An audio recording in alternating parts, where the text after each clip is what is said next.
because everything is in aerospace. So if you want to do hardware, it's really hard. Yeah.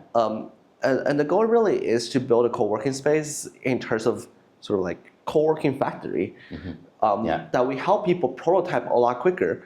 And because people are in proximity with each other, this ecosystem starts to form slowly. Even if they leave, they still have friends there.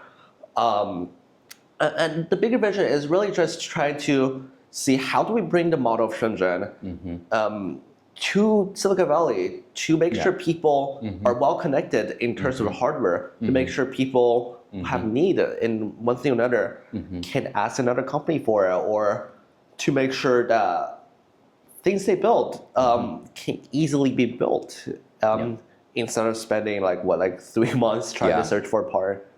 Yeah. Okay. In your vision, like teams build and validate demos here, then connect directly to Shenzhen supply chain for production. What needs to be in place for that transition to actually work?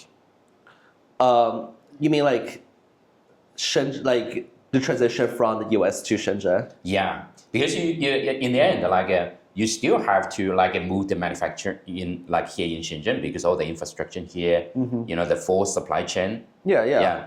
What's interesting because initially for a long time I was like, can we just build an entire infrastructure in Shenzhen? No, in the US.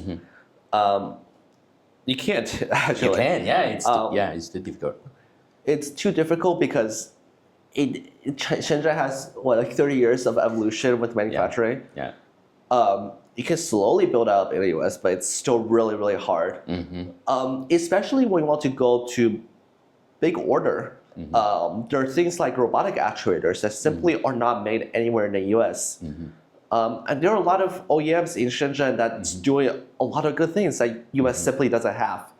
And because of this ecosystem in Shenzhen, if you want to make large number of parts, you really have to move here eventually. Even if you build a factory in the US, you still need parts from Shenzhen. You can't say I'm building everything domestically within the US. Supply chain is a global thing. It's everywhere in the world. And the goal really is, how do we make sure, first of all, evaluate, when is a good time for a company to start scaling up their supply chain?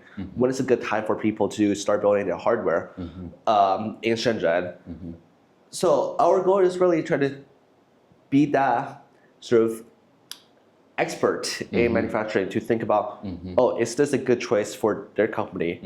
And then if it is, how do we use the simplest model to evaluate what supplier can be a good option? How to build out AI infrastructure and also the physical infrastructure for people to immediately move seamlessly from the US to Shenzhen.